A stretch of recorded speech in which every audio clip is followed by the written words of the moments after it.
할렐루야. 11월 22일 토요일 새벽 기도를 시작하겠습니다. 사도신경으로 우리의 신앙을 고백합니다. 나는 전능하신 아버지 하나님 천지의 창조주를 믿습니다. 나는 그의 유일하신 아들 우리 주 예수 그리스도를 믿습니다. 그는 성령으로 잉태되어 동정녀 마리아에게서 나시고 본디오 빌라도에게 고난을 받아 십자가에 못 박혀 죽으시고 장사된 지 사흘 만에 죽은 자 가운데서 다시 살아나셨으며 하늘에 오르시어 전능하신 아버지 하나님 우편에 앉아 계시다가 거기로부터 살아있는 자와 죽은 자를 심판하러 오십니다. 나는 성령을 믿으며 거룩한 공교회와 성도의 교제와 죄를 용서받는 것과 몸의 부활과 영생을 믿습니다. 아멘. 찬송가 347장 찬양하시겠습니다. 찬송가 347장입니다.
여호수아서 8장 1절에서 9절까지 말씀입니다.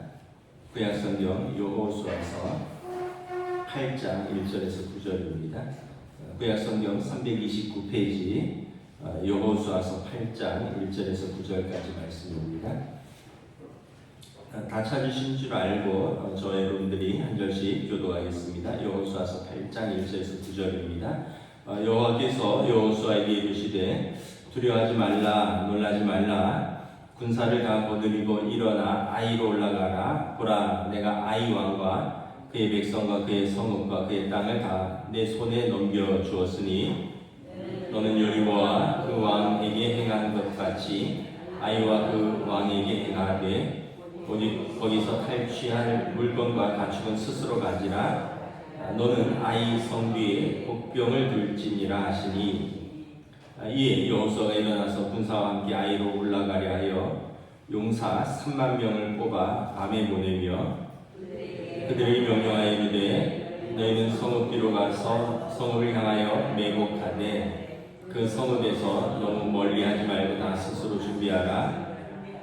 나와 나를 따르는 모든 백성은 다 성읍으로 가까이 가리니 그들이 처음과 같이 우리에게로 쳐 올라올 것이라. 그리할 때에 우리가 그들 앞에서 도망하면 그들이 나와서 우리를 추격하며 이르기를 그들이 처음과 같이 우리 앞에서 도망한다 하고 우리의 유인을 받아 그 성읍에서 멀리 떠날 것이라.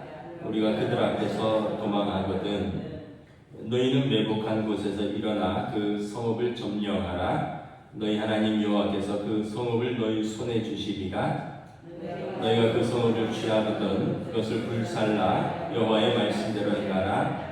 보라 내가 너희에게 명령하였느니라 하고 함께 읽습니다. 그들을 보내매 그들이 매복할 곳으로 가서 아이 서쪽 베델과 아이 사이에 매복하였고 여호수아는 그 밤에 백성 가운데서 잤더라. 아멘. 할렐루야. 우리 토요일 새벽 기도에서 오신 우리 성도들을 주님의 이름으로 환영하고 축복합니다. 서로 한번 인사하겠습니다. 한 주간 평안하셨습니까? 날씨가 제법 쌀쌀하죠.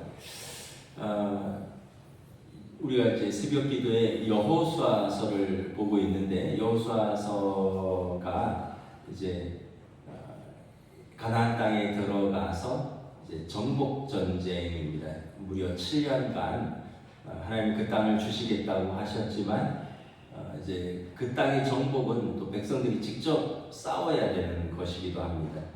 그래서 그 가나안 땅의 어떤 이제 정복 전쟁 또 광야의 생활 이런 것은 어떤 면에서 보면 또 우리 인생 또 신앙생활하고 많이 비슷합니다. 그래서 스데반 집사님이 사도행전에서 보면 광야를 광야 교회다 이렇게 표현을 했습니다.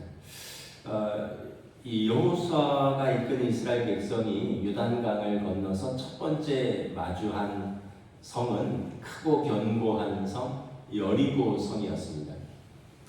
근데 이 여리고 성은 그 백성이 할 것은 뭐 싸우는 게 아니라 하나님의 말씀에 따라서 사실 땅밟기라고 해서 성을 매일 한 바퀴씩 돌고 7째 날에 7번 돌고 나팔을 불면 성이 무너지는 그런 좀 기적 같은 그런 전쟁이었죠.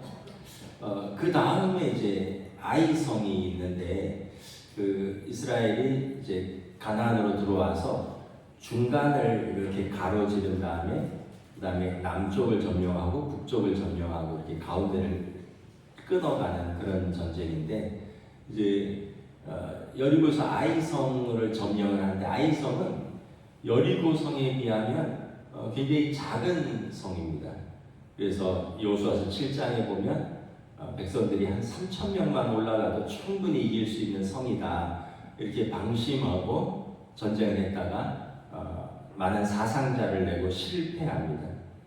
실패한 주된 이유는 아간이라는 사람이 그 하나님의 명령을 어기고 그 전쟁에서 그 탈취한 물건을 그가 이제 도둑질하였다 이렇게 나오고 있죠.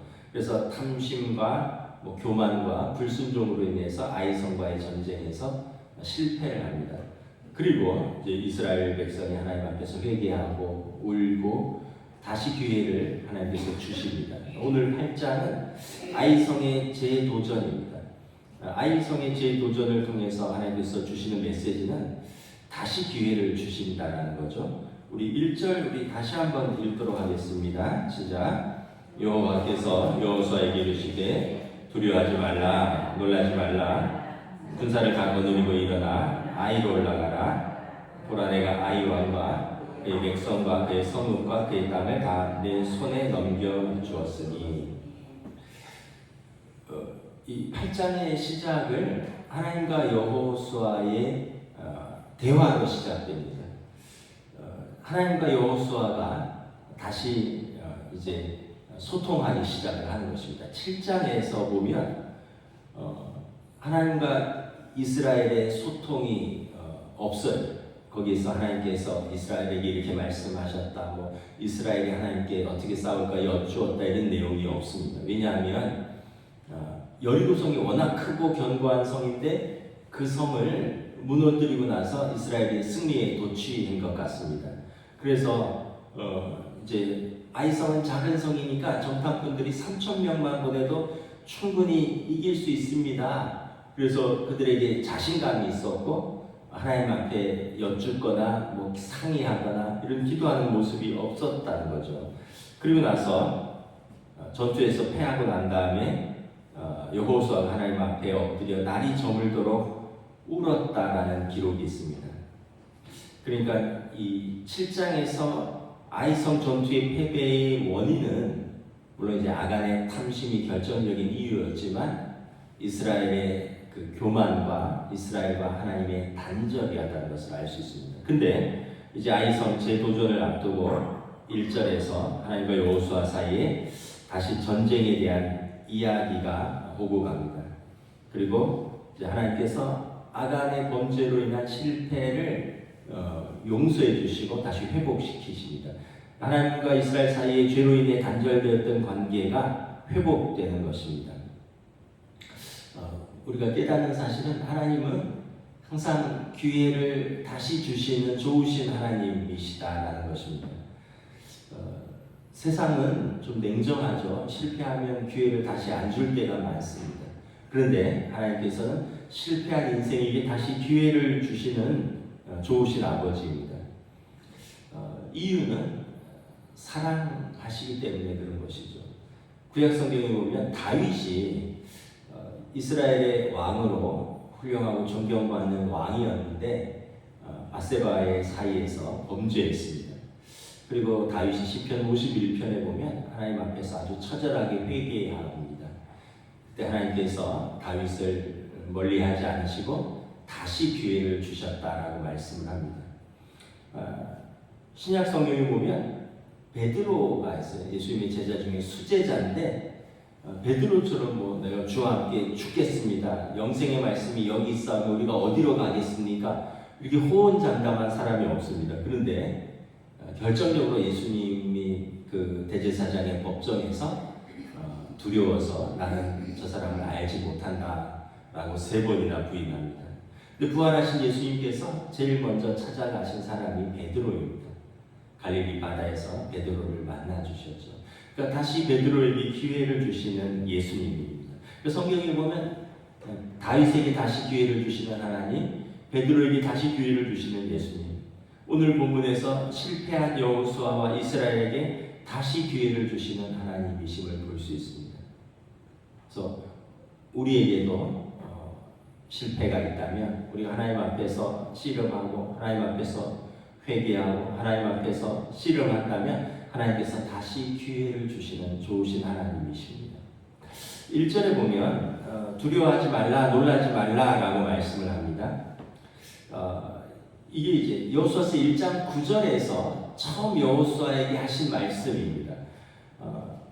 모세가 여호수아를 후계자로 세우고 여호수아에게 기름을 붓고 나서 여호수아가 이스라엘의 지도자로 취임할 때 하나님께서 여호수아에게 주셨던 말씀이 두려워하지 말라, 놀라지 말라입니다. 그러니까 처음 은혜에 주신 말씀을 상기시켜 주시면서 다시 처음으로 돌아가서 다시 시작하자라는 거예요.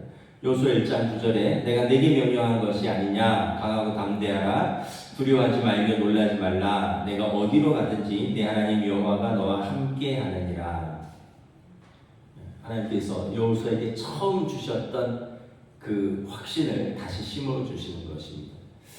디모데에서 보면 바울 사도가 두려워하고 또 어떤 낙심한 디모데에게, 소심한 디모데에게 하나님께서 내게 안수 주실 때 내게 주신 은사들을 기억하라. 하나님께서 주신 것은 두려운 마음이 아니라 그 사랑과 또 믿음과 평강과 소망과 하나님께서 주신 내가 안수받을 때 주신 그 은사를 불일 듯 일으키라라고 권면을 합니다. 오늘 여호수아에게도 하나님께서 다시 처음에 그에게 주셨던 두려워하지 말라, 놀라지 말라 이 말씀으로 그를 격려했습니다. 그러니까 어제 실수했으나 오늘 다시 일어날 수 있다는 걸 보여주는 것이죠. 과거에 실패했으나 이제 오늘 다시 승리할 수 있다는 것을 보여주는 것입니다. 세상은 기회를 잘 안 주고요. 또 실패하면 비웃고 조롱합니다. 그러나 하나님께서는 아버지의 마음을 갖고 계십니다. 그래서 성경에 하나님 아버지라고 하잖아요. 여러분 부모들이 자녀들이 실패한다고 비웃고 조롱하지 않잖아요. 다시 격려하고 다시 일으키고 다시 기회를 주시고 다시 격려하죠. 두려워하지 말라, 놀라지 말라. 다시 격려하고 확신 가운데 세워주는 것입니다. 오늘 우리 가운데 혹시나 또 실수와 실패로 낙담 가운데 빠져있는 성도가 있다면 하나님 아버지 앞으로 나아가십시오. 하나님께서 우리에게 다시 기회를 주시고 우리에게 두려워하지 말라, 놀라지 말라, 다시 우리를 사랑으로 인도하시고 우리에게 다시 승리의 확신을 주실 것을 믿습니다. 그래서 여러분 두 부류의 사람이 있어요. 실패했기 때문에 하나님을 떠나는 사람이 있고요. 실패했기 때문에 다시 하나님 앞으로 나오는 사람이 있습니다. 우리는 어떠한 경우에서도 우리는 하나님을 떠날 수가 없죠. 여러분 우리는 10번 실패해도 하나님을 떠날 수가 없습니다. 하나님 앞에 나아가면 하나님은 항상 우리에게 기회를 주시고 우리에게 두려워하지 말라, 놀라지 말라 승리를 다시 약속해 주시는 분이십니다. 2절부터 7절에 보면 이 아이성 전투는 너희가 직접 싸우라는 거예요. 여리고성 전투는 이스라엘은 그냥 성을 돈 것밖에 없어요. 이제 헤렘이라고 해서 하나님이 직접 싸우시는 전투를 구약성경에서 헤렘이라고 하는데 이제 이게 거룩한 성전입니다. 그런데 아이성 전투는 너희가 직접 싸우라는 거예요. 이 헤렘의 특징은 뭐냐 하면 하나님이 싸우시고 거기에 나오는 모든 어떤 것들은 이스라엘 백성이 취할 수가 없어요. 그래서 금이나 은이나 동이나 이런 것들은 다 여호와의 창고에 드리고 또 사람들은 진멸하고 심지어 양과 소도 다 이제 진멸하는 건데 이 아이성 전투는 너희가 직접 싸우라라는 건데 너희가 직접 싸우는 그 전투는 이거는 이제 2절에 보면 거기서 탈취한 물건과 가축은 스스로 가지라. 그러니까 이 전쟁이 구분되는 거죠. 여리고성은 그 하나님이 직접 싸우시는 전투이기 때문에 거기서 취해서는 안 되는데 아간이 거기서 탈취했고요. 오늘 아이성 전투는 너희가 직접 싸우고 너희가 거기서 취하라고 하나님 말씀을 하십니다. 그러면서 하나님이 여호수아에게 지혜를 주시고 작전을 상세하게 설명합니다. 이 8장 9절까지만 읽는데 8장 전체의 아이성 전투 과정을 상세하게 보여줍니다. 2절 하반절에 보면 너는 아이성 뒤에 복병을 둘지니라. 그리고 3절에 보면 제1진 3만 명이 밤에 출발해서 성 뒤쪽에 그 산악 지역에 매복을 합니다. 이거는 이 사람들은 뒤에 매복을 하는 이유는 첫 번째 전투에서 아이성 사람들이 이제 이스라엘과 싸워서 이겼기 때문에 두 번째 전투에서도 아마 성을 나올 것이다. 성을 나오면 뒤에 매복한 3만 명의 군사가 성에 들어가서 이제 성을 함락하고 이제 불을 지르고 뒤에서 협공하라는 거죠. 12절에 보면 이진 5천 명을 서쪽의 베델에서 아이성 사이 진입하는 길에 매복시킵니다. 그 이진 5천 명의 매복 군사는 두 가지 목적이 있어요. 아이성 서쪽에 베델이 있는데 아이가 전투에서 수세에 몰리면 베델에서 그 이제 협력군이 올 때 이걸 차단하는 역할이고 또 아이성 군사들이 전투에서 지다가 베델로 도망갈 때 이진의 그 5천 명의 매복군을 만나서 거기서 몰살하는 그런 작전입니다. 15절에 보면 이제 여호수아가 지휘하는 주력 부대가 있습니다.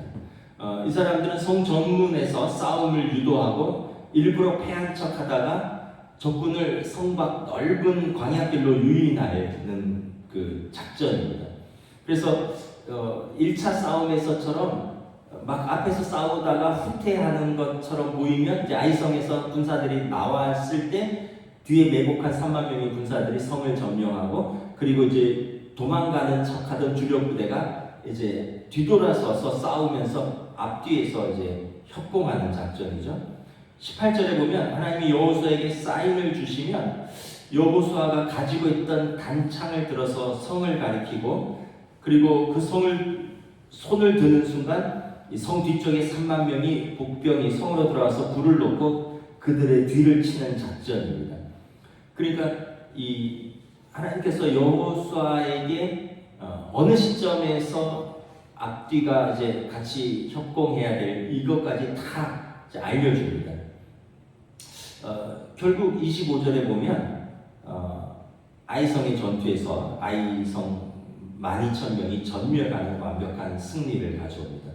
그러니까 우리가 이렇게 그림을 그려보면 앞에서 주력 부대가 막 싸우는 척하고 도망치면 성에서 군인들이 나와서 쫓을 때 뒤에 매복한 3만 명이 이제 협공을 하고, 이 사람들이 싸우다가 서쪽으로 도망치면, 왜냐하면 동쪽 여리고는 이미 이스라엘이 점령했기 때문에 서쪽 베델로 도망치면 베델을 서쪽에 매복한 5,000명이 거기서 또 협공하는 그런 작전인 거죠.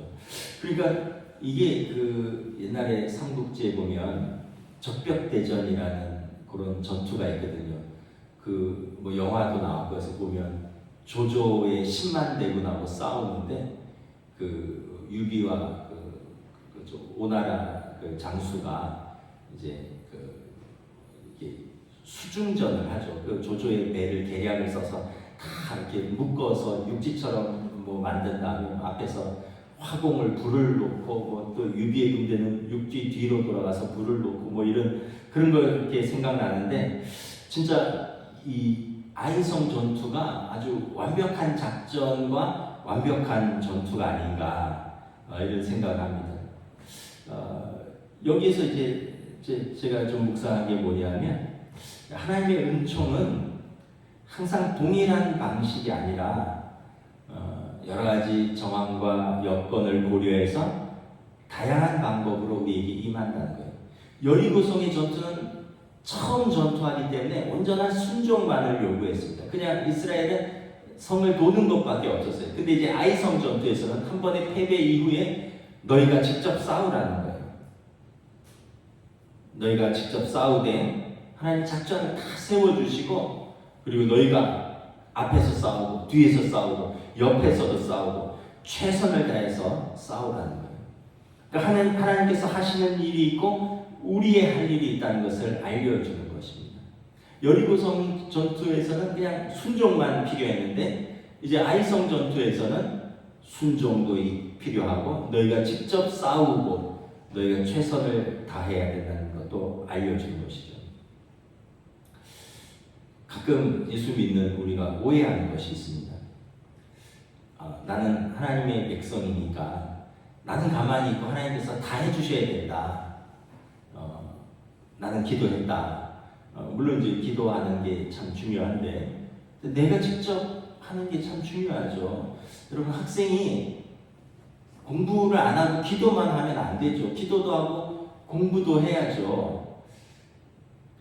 저희 학창 시절에 그런 말이 있었잖아요. 하도 영어 단어가 안 외워지니까 선생님이 영어 사전을 배고 자라, 그런 얘기가 있어요. 자기 전까지 봐라, 뭐 그런 표현이겠죠. 그래서 영어 사전을 진짜 베개처럼 배고 잔 적도 있어요. 그러면 밤새 좀 머리에 들어올까 해서. 근데 그런다고 영어 단어가 머리에 들어오는 건 아니더라고요. 읽고 쓰고 외워야지 영어 단어가 들어오는 것이지, 기도만 한다고 영어 단어가 들어오는 건 아니더라고요.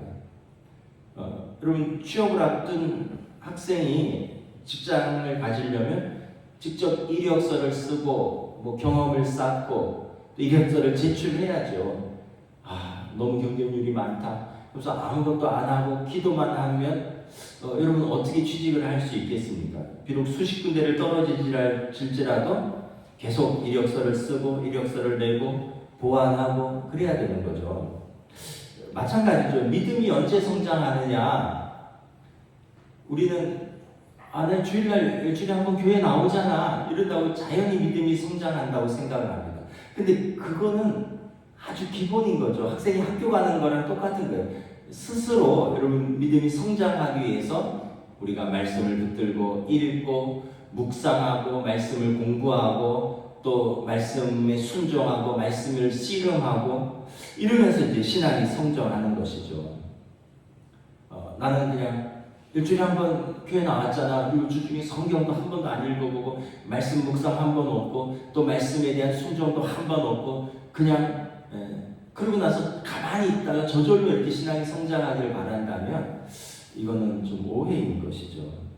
하나님께서는 순종하는 사람을 통해서 역사하십니다. 우리가 먼저 기도하고 그리고 기도할 뿐만 아니라 순종하고 움직여야 되는 거죠.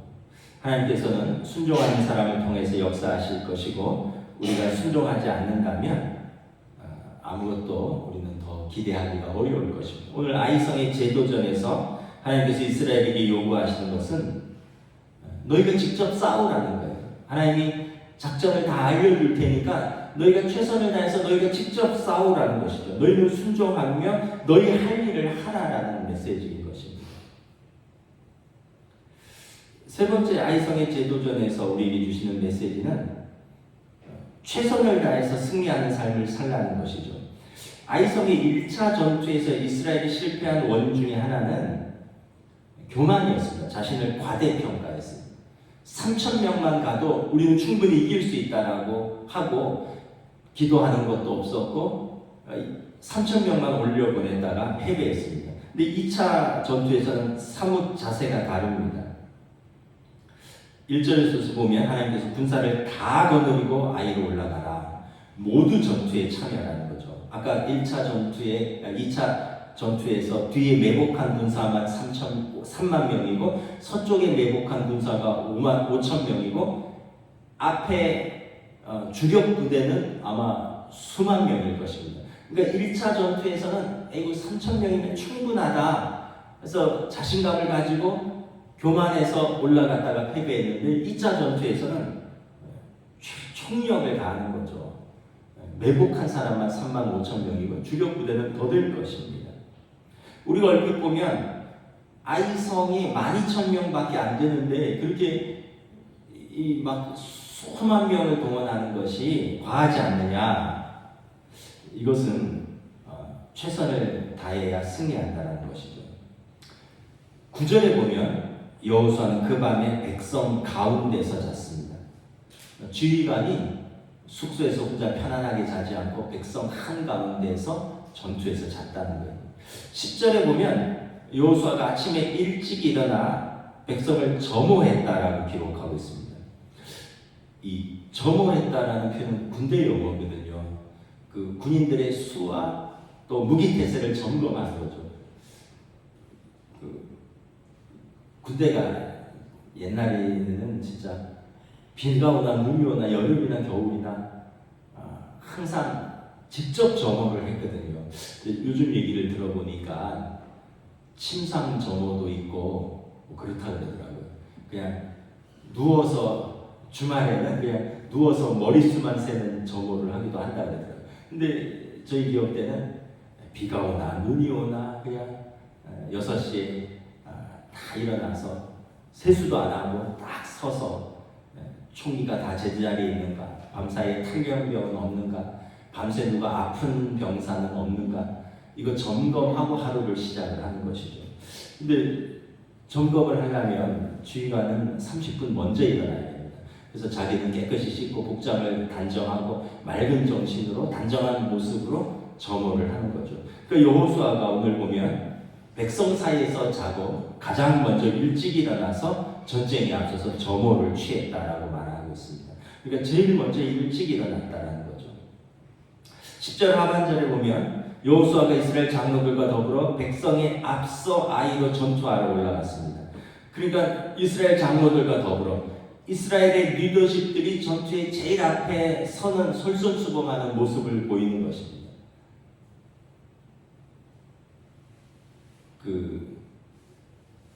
언젠가 어디서 뭐 글을 읽었는데 그 로마군들은 그 전쟁할 때 로마군들이 다른 그 종족들보다 칼이 짧았대요. 칼이 짧은데도 전쟁에서 이기는 이유가 뭐냐 하면 나를 따르라라는 거죠. 그 일반 다른 군인들은 야, 앞으로 전진하는데 그 이제 지휘관들은 뒤에 있고 야, 앞으로 전진하는데 로마 군인들은 나를 따르라 하고 지휘관이 앞장선다는 거죠. 그러니까 칼은 다른 군인들보다 짧아도 나를 따르라고 앞장서는 장수가 있기 때문에 로마 군인들이 전쟁에서 승리할 수 있었다. 제가 로마인 이야기가 그 책에서 본 것 같아요. 여러분 오늘 여호수아도 이스라엘 장로들과 더불어서 제일 앞장섭니다. 여러분 그 가정에서 그렇잖아요. 아버지 어머니가 제일 앞장서는 거죠. 물러서지 않습니다. 나이가 들어도 아버지 어머니는 물러서지 않아요. 제일 앞장서는 사람입니다. 뭐 회사에서도 아마 뭐 잘은 제가 회사 생활 오래 안 해서 모르지만 아마 사장단, 임원단이 아마 제일 최전선에 앞장설 것입니다. 아마 제가 알기로는 출근하는 사람들도 임원들이 제일 일찍 출근해요.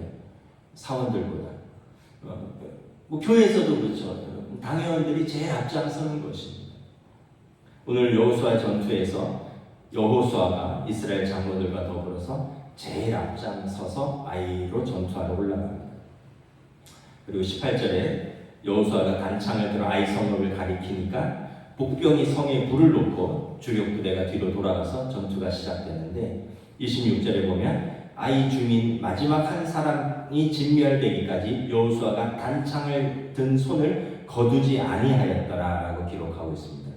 이것은 모세가 아말렉과의 그 광야에서 전투할 때 모세가 여호수아는 싸우러 나가고 아론과 훌이 모세의 손이 내려오지 않도록 기도하는 손을 계속 붙들고 있었던 것과 같습니다. 아마 여호수아가 이것을 기억한 것으로 보입니다. 백성이 마지막 한 사람까지 승리할 때까지 여호수아가 그 단창을 든 손을 내리지 아니하였다는 거죠. 그러니까 이 아이성의 2차 전투는 얼마나 최선을 다했고 전력을 다했고 그리고 모두가 지휘관부터 백성 한 사람 한 사람에게까지 최선을 다하는 전투였다는 것을 보여줍니다.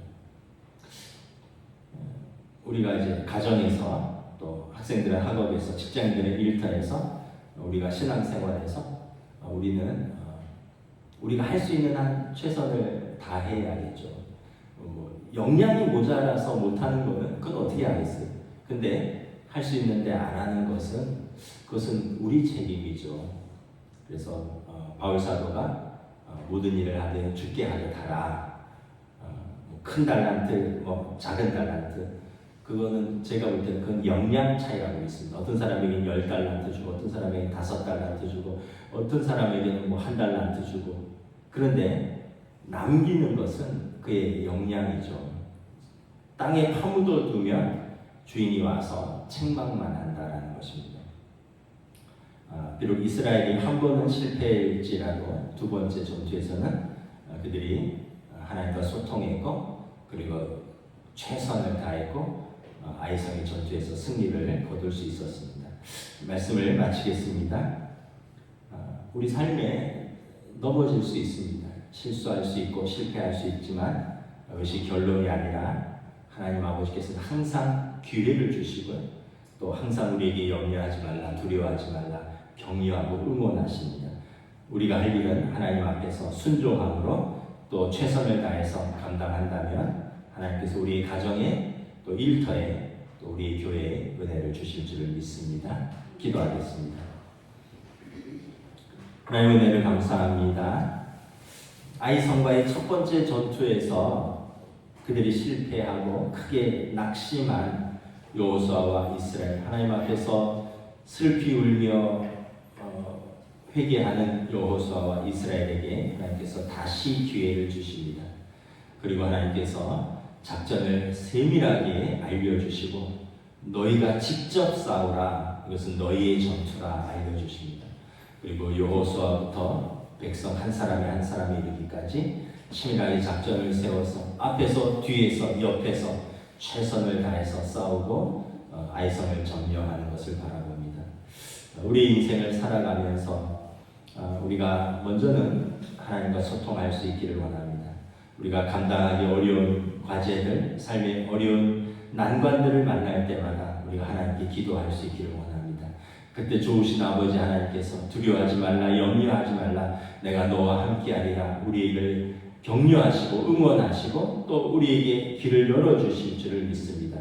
또한 우리가 그 주님과 동행하며 우리가 우리의 선자리에서 최선을 다한다면 하나님께서 또 아름다운 열매를 맺을 수 있도록 인도하여 주시는 줄 믿습니다.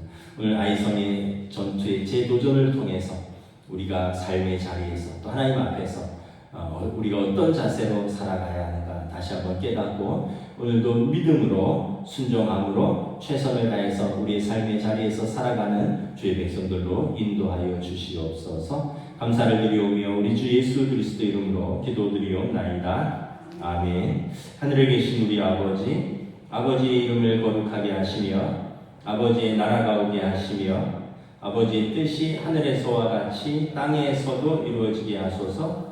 오늘 우리에게 용할 양식을 주시고 우리가 우리에게 잘못한 사람을 용서하여 준 것 같이 우리 죄를 용서하여 주시고 우리를 시험에 빠지지 않게 하시고 악에서 구하소서. 나라와 권능과 영광이 영원히 아버지의 것입니다. 아멘.